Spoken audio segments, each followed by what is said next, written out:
Penjelajah Marnasa berikutnya, Perseverance akan memiliki skuad pesawat luar angkasa yang mengamati penurunan berbahaya dari atas. Kamis tanggal 18 Februari. Setidaknya 4 pengorbit dari NASA dan mitra Eropa akan mendukung pendaratan, dan beberapa dari pesawat ruang angkasa ini akan terus mengirim data kembali dari Perseverance selama petualangan penjelajah di permukaan planet merah. Badan Antariksa Eropa menjalankan 2 pesawat ruang angkasa yang akan mengawasi pendaratan.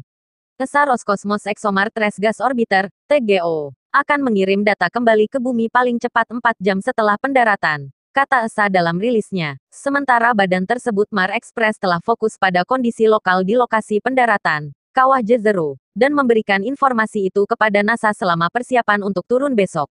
TGO juga akan mencoba menggambarkan ketekunan di permukaan dalam beberapa minggu setelah pendaratan. Dalam 148 halaman, jelajahi misteri Mars. Dengan generasi penjelajah, pendarat, dan pengorbit terbaru menuju planet merah, kami menemukan lebih banyak lagi rahasia dunia ini daripada sebelumnya. Cari tahu tentang bentang alam dan formasi, temukan kebenaran tentang air di Mars dan pencarian kehidupan, dan jelajahi kemungkinan bahwa batu keempat dari matahari suatu hari nanti bisa menjadi rumah kita berikutnya. Mars Reconnaissance Orbiter (MRO), NASA, yang sering bertindak sebagai relay untuk komunikasi radio pendarat, akan berada di atas kepala selama pendaratan Perseverance.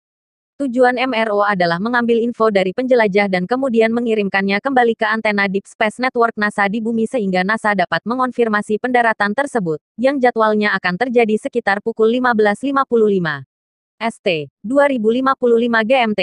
MRO telah dikonfigurasi baru untuk mengirim telemetri ke bumi sepanjang garis waktu pendaratan dalam paket 5 detik, dengan sekitar 16 detik penundaan. Jet Propulsion Laboratory, JPL, NASA di California mengatakan dalam sebuah pernyataan. Kompleks antena DSN dekat Madrid, Spanyol, akan memimpin selama masuk, turun, dan mendarat, dengan kompleks di Goldstone, California, memberikan dukungan. NASA kemungkinan juga akan mencoba memotret ketekunan dan aktivitasnya di permukaan, kembali pada tahun 2012, bahkan berhasil menangkap penjelajah Curiosity yang mendarat di permukaan di bawah parasut. NASA selalu menyukai informasi cadangan, sehingga pengorbit Mars Atmosphere and Volatile Evolution, MAVEN, juga akan digunakan.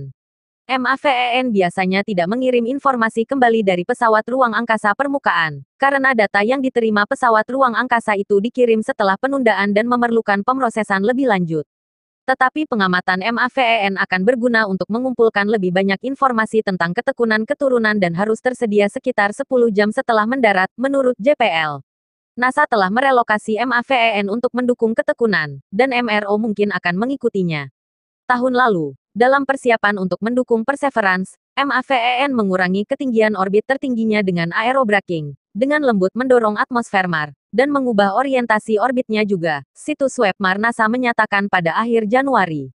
NASA juga dapat mengubah orbit MRO, sebagian karena pesawat ruang angkasa, yang tiba di Mars hampir 15 tahun lalu di bumi, semakin tua dan badan tersebut ingin memperpanjang masa pakai baterai MRO hingga pengorbit baru dapat menggantikannya untuk komunikasi relay.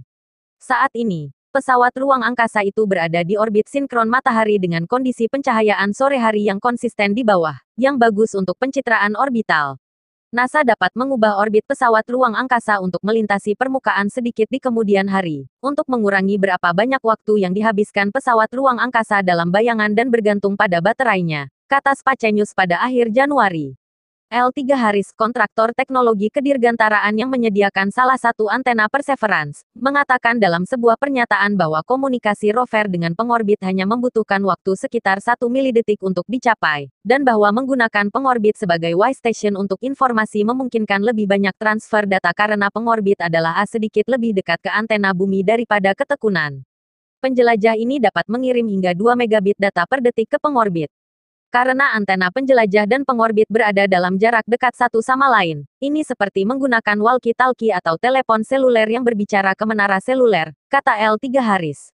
Penjelajah juga dapat mengirim sinyal kembali ke bumi secara langsung, meskipun informasi akan dikirim dalam nada atau sinyal pembawa, yang berarti sinyal sederhana dengan sedikit atau tanpa data teknik terpasang, menurut rilis JPL.